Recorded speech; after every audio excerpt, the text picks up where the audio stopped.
राधे राधे। आज हम बात करेंगे शुक्रवार के व्रत कथा की। तो शुक्रवार को माँ महालक्ष्मी जी का व्रत भी किया जाता है और संतोषी माता का व्रत भी किया जाता है, और दोनों की ही अलग अलग विधि है, अलग अलग नियम है। तो आज हम संतोषी माता के व्रत की पूजा विधि के बारे में जानेंगे। अगर आपको महालक्ष्मी जी की पूजा विधि जाननी है तो आप हमें कमेंट कर सकते हैं। तो चलो चलते हैं संतोषी माता के व्रत की पूजा विधि जानने। संतोषी माता की पूजा के लिए सबसे पहले हमें सुबह जल्दी उठना है, चौकी लगानी है। तो एक बात का जरूर ध्यान रखिएगा, जैसे कि हम किसी भी व्रत की कथा कहते हैं उसके लिए चौकी लगाना बहुत ज़रूरी है। तो चौकी लगाएंगे, लाल वस्त्र बिछाएंगे और उस पर फिर माता की फ़ोटो लगाएंगे। फ़ोटो के सामने दीपक जलाना है, कलश रखना है पानी का, और माता को गुड़ चने का भोग लगता है।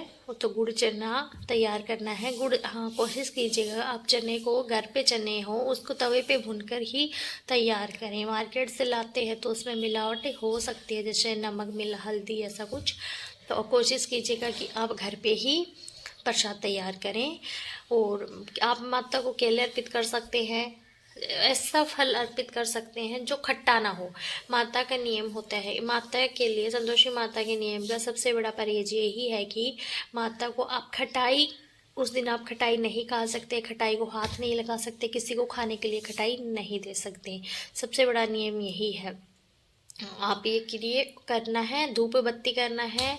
फूल अगर आपके पास हो तो आप अर्पित कीजिए, नहीं है तो आप परेशान होने की ज़रूरत नहीं है, आप ऐसे माता का व्रत कर सकते हैं। फिर हम आसन बिछा के बैठ जाएंगे, माता की कथा करनी है। कथा करने के बाद आप आरती कीजिएगा।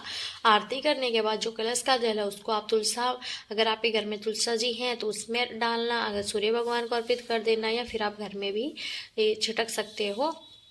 तीनों तरह से जैसा आप करना चाहो वैसे कर सकते हो। फिर माता की कथा आरती करने के बाद आपको एक समय खाना खाना, आपको रात को खाना खाना है, और आपको भी बिना खट्टाई का खाना खाना है, ध्यान रखना है। और माँ को आप भोग लगा दो। वैसे तो माता को गुड़ चने का भोग लगता है, वो तो बहुत ही ज़रूरी है, वो तो लगाना ही है। अगर आप अलग से कोई फ्रूट फल चढ़ाना चाहते हैं तो आप केला चढ़ा सकते हो, सेब चढ़ा सकते हो, ऐसा कुछ जो खट्टा ना हो चढ़ाइएगा। और माता का उद्धापन, माता को उद्धापन तब करते हैं जब आपकी मनोकामना पूरी होती है। यह व्रत किसी मनोकामना के लिए किया जाता है कि हे माता, हम आपके 16 व्रत करेंगे, प्रण लिया जाता है, और अब हमारी ये मनोकामना, कुछ भी मनोकामना हो सकती है, वो आप पूरी कीजिए।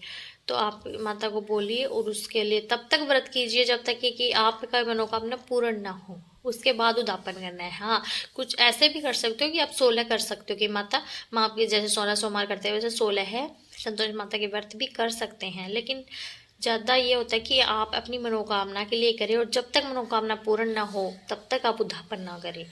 माता का नियम है। बस माता के ज़्यादा कठिन व्रत नहीं है संतोषी माता का, बस इसका तो खटाई का ध्यान रखना है, ना खाना है, ना देना है, ना छूना है। और गुड़ चने का भोग लगाना है, वो शुद्ध होना चाहिए। वैसे तो सभी देवताओं का शुद्ध ही भोजन लगाते, भोग लगाते हैं हम, लेकिन ये चने है ऐसा कि बाहर से नमक मिल जाता है, तो आप घर पे बनाइएगा। कथा कहने जरूरी है। तो माता का और ये शुक्रवार को किया जाता है, संतोषी माता का व्रत सबको पता है। ये हो गया। उसके बाद आप पूरे दिन कभी किसी से गुस्सा नहीं करना, लड़ाई नहीं करना, और दिमाग में नेगेटिव बातें नहीं रखना। संतोषी माता के व्रत की ये भी विशेष बात है। संतोषी माता का व्रत किया जाता है सुख शांति के लिए, मनोकामना के लिए, और घर में सुख शांति मिले हमें, इसके लिए।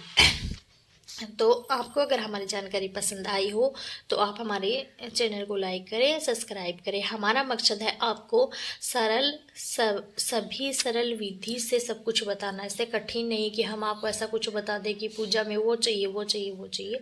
आप कहाँ से लेके ढूंढते रहेंगे दिमाग में कि ये चाहिए, नहीं। हमारा मकसद है आपको सही और सरल जानकारी देना। जैसे हम खुद घर पे ऐसे करते हैं, हम भी संतोषी माता का व्रत करते हैं, हम ऐसे ही करते हैं, घर पे ही प्रसाद बनाते हैं, और जैसे मैंने आपको बताया वैसे ही करते हैं।